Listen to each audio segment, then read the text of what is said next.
Hi guys, DVD Mike. I know it's been a while since my last update, but I was updating quite a bit because I was out of work, so I had time to do it. Now I'm actually in work, I don't have much time to do it. I have been paid, so I've actually bought some stuff. I've bought a brand new TV as well, but that only lasted 3 days before it broke. So currently I am TV-less, which is a bit of a pain because the TV I bought was awesome. It's a big 50-inch plasma, THX certified LG, lovely thing. And I was actually going through and watching some of these releases and some of my old ones just because, you know, I want to see them again in the decent quality. But these things happen, so some of these I've watched, some of them I haven't. Mainly because I've got none to watch them on. I can watch them on PC I suppose, but now I've got a big ass TV, it's kind of silly. I mean, even going back to my 42-inch, it would be kind of silly because the 42-inch was lovely, but not quite 50. Anyway, on with the Blu-rays. It is all Blu-rays this. We first have the Alien Anthology, a release I wasn't going to buy. Why? Many people ask. Mainly because Alien 3 and Alien Resurrection have got the short shrift for transfer quality. Alien Resurrection especially, it was filmed with the Technicolor ENR process, which is kind of like the silver retention process used in 7, if you watch my 7 videos. And the colours are all screwed up. They've always been screwed up though. The Laserdisc was the closest you can get to what it looked like in the cinema, because I saw it opening day. In the end I did buy it. It was cheap. I bought it in Tesco for like 37 quid, which was cheaper than most places online were selling it for. I just really bought it because, mainly for Aliens. I mean, there's a big weird thing going on where people are putting teal and orange in transfers when they remastered things, which is kind of a pain in the arse, because if it didn't have teal or orange at the beginning, there's no reason it should now. But Lethal Weapons had this done too, and a few other things have had it done, which is kind of a pain in the arse. Many people have already seen this. I got it the day it came out, but there must be hundreds of videos about. It's a huge, long, fold-out digipack. So we can get it back in the frame. Yeah, Alien looks alright. Pretty damn good really. Aliens looks fantastic, even though they've messed with colours. The other two not so much. I only really bought it for the extras. Look at the guy Charles D. Locazula, if I pronounce his name correctly, Locazula, I don't know, who made all the extras for the DVD version and now for this version. They're fantastic, and you now get the full-length uncut version of Wreckage and the Rape, as it was originally called. And now it's called Wreckage and the Rage, which is the making of Alien 3, which is on there, which has Fincher on set, which the original didn't have. So, worth a pick up if you can find it cheap. I wouldn't pay American prices for it. I quite like the German Faceover edition, and I was waiting to see Ms. Pole's video, but unfortunately things have transpired with Ms. Pole. It's kind of a pain in the ass, but there's not much we can do about that. Like I said, I didn't want to spend too much money on it, so I've got it now, and I say it's worth a watch. I did actually watch Aliens on my new TV, and it looked pretty good. Pretty damn good actually, the best it's ever looked. Colour thing aside, you know, I've seen worse, I've seen a lot better, but it's pretty damn good, it has to be said. So, on to the next one. We have Robert Rodriguez presents Nimrod Antel's Predators. So in the cinema, I really liked it. I wanted the Play exclusive steelbook, but they sold out before release, which kind of sucks because I didn't get paid when it came out. So I picked up the normal triple play edition from HMV. I think it was only like 19 quid, something like that. I think it was reasonably cheap, and I wanted it anyway. So you've just got the Blu-ray and the DVD and digital copies there. I like this film, saw it in the cinema. I thought it was pretty damn cool. It's got its faults, but to be honest, it's miles better than the Alien vs Predator shite that we've had to deal with for so bloody long. I didn't go into the extras on Aliens, just realised that there's too many to list. I mean, everyone's done hundreds of videos on it. Disc Junkie's got it on his website, and he's got the cool WEG edition, so if you want to know the extras, I'll put a link in the end bar to his website because it's too much to go through really. On Predators though, we have commentary by Rodriguez and Nimrod Antel, Motion Comics, Evolution of the Species, Predators Reborn, Featurette The Chosen, Fox Movie Channel presents Making a Scene, Deleting Extended Scenes, Live Lookup, Triple Play, Blu-ray, digital copy and DVD. I say, pretty awesome. Haven't actually watched it at home yet. I really want to get my new TV sorted and then I'll give it a watch. But yeah, I really enjoyed it, so well worth the buy, I'd say. Next, we have a very late birthday present from my uncle, Robin Hood. Was going to get the Steelbook again, but it's Universal Steelbook with nothing inside, and to be honest, it was free because it was a present. I really enjoy it. I say the Scott Brothers can do no wrong. I think it's a great film. This is the double play edition, which has Blu-ray and DVD. On the DVD, I believe it only has the extras. I don't believe it has the DVD version of the film. Doesn't say, so I'm guessing it doesn't. Which is weird. I wish it had a Blu-ray with the extras, but you can't win them all. But I do like it. I think it's a great film. I think the director's cut is very good, as the same with all Ridley Scott director's cuts.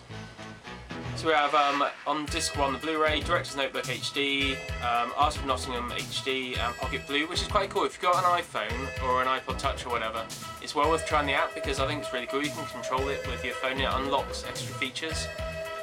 Just 2 bonus DVD, Rise and Rise Again, making Ridley Scott's Robin Hood, 10 deleted scenes with introduction by editor Pietro Scala, and TV spot with trailer archive. I think it's a good film. I think it's worth a watch. So Scott Brothers do no wrong in my eyes, definitely not. They're kind of all related, those first two, and I just kind of picked them up randomly. You've got Aliens, Predator, and Ridley Scott. Who knew?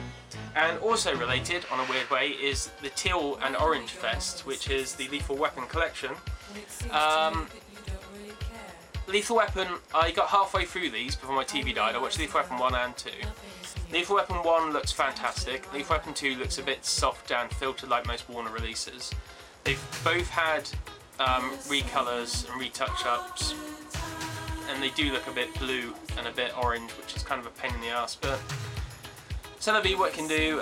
It's 40 quid from HMV. I think it's worth it for that, mainly because now they're finally uncut in the UK. All 4 of them are uncut, and it is a 15. Lethal Weapon 2 previously was an 18 and cut, which I think is pretty cool that they finally got it out uncut. I'd say it's worth picking up, just see them uncut, and they are better looking DVD, obviously.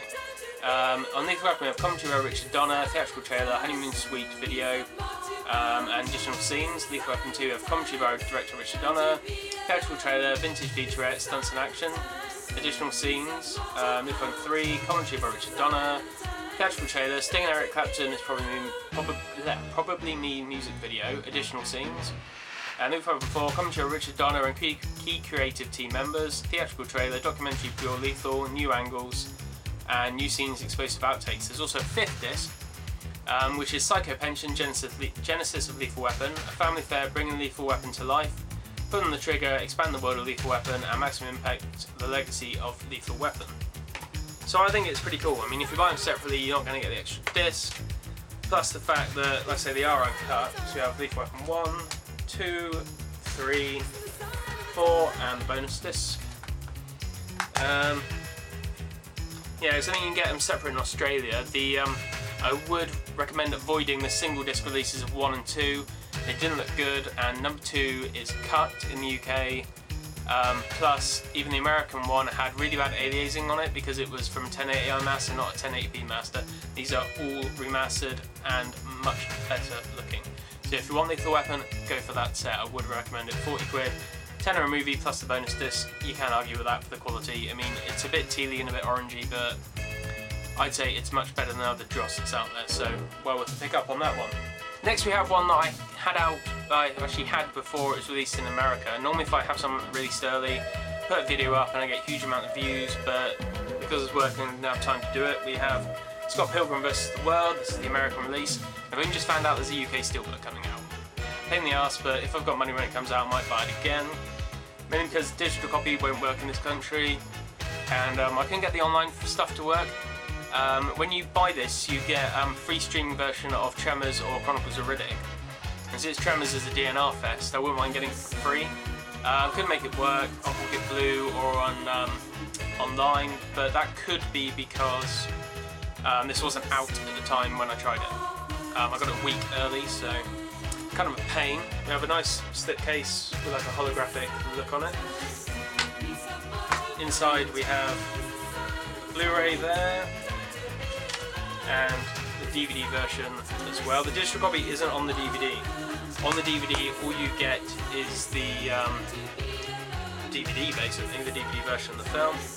It has got a hell of a lot of extras. You have deleted scenes, Scott Pilgrim vs. bloopers, and feature commentaries. A lot of commentaries. There's like 6 commentaries on there. Blu-ray exclusives. You can stream the bonus movie, like I said, you see the Tremors or Chronicles of Reddit, I think. You control storyboard picture-in-picture. And you also have Making Scott Pilgrim vs. the World. I can't talk today. You too can be Sex Bob-on. Music featurette and music videos, alternate footage, visual effects, Adult Swim, Scott Pilgrim vs. the Animation, pre-production footage, and much, much more. There is a hell of a lot on this disc, which is really cool. I've only watched about 2 seconds of it before my TV died, so can't comment the picture quality. People saying it's quite dark, but it looks exactly the same as I saw it in cinema. Would recommend it. It's in my top 5 for the year, easily. Top 3, I don't know, it's jostling between The Town, Toy Story 3, and I'm not sure really. Can't remember what the other one was, but I think it's a very good film. I think it's definitely worth seeing if you haven't already. It's great. I've got a bit of fatigue, whereas the Space guys are going. I adore Spaced. I love Shaun the Dead when I first saw it. Hot Fuzz I liked a little less. The more time goes on, I like Hot Fuzz and Shaun the Dead a little less, you know, over time. Mainly because they're so referential and there's very little that's in it that's their own. I always thought Edgar Wright was the talented one, and that proves it for me. Next we have, I think, yeah, Scott Pilgrim was bought at movie time. I'd say they always get it in early for me. Probably do for everyone else as well. I'm not saying it's special the pace, but you know. Next we have one I bought in Tesco, same day I bought Aliens. We have Iron Man 2 Triple Play Edition. Didn't bother with any Steelbooks. I know Ms. Paul's got an awesome Steelbook, but I just wanted the film. I wasn't that in love with it when I first saw it. I think it's good, but it's nowhere near as good and fresh as the original one was. So we have Disc 1, the Blu-ray film special features, Disc 2, special features, and Disc 3, DVD feature film and digital copy of the film. So there's quite a lot on the disc really. So we have 3-disc triple play. Disc 1, Shield Data Vault, in-depth look at the Marvel Cinematic Universe in HD, commentary by director Jon Favreau and more. Disc 2, Ultimate Iron Man Part 4 Making of documentary. 6 behind the scenes featurettes including Creating Stark Expo and the Oranges of Black Widow and War Machine. Also in HD, sorry. 8 deleted scenes in HD and much more. So it's quite a well packed up thing. I just wish we got to hear Favreau's commentary on Iron Man 1. Apparently he did do one, we just never got to see it. So don't know what happened there, but I do think it's a good little film. It's nowhere near as good as the first one, but I think the first one was really, really fresh and really new, so I think that had that going for it when I first saw it.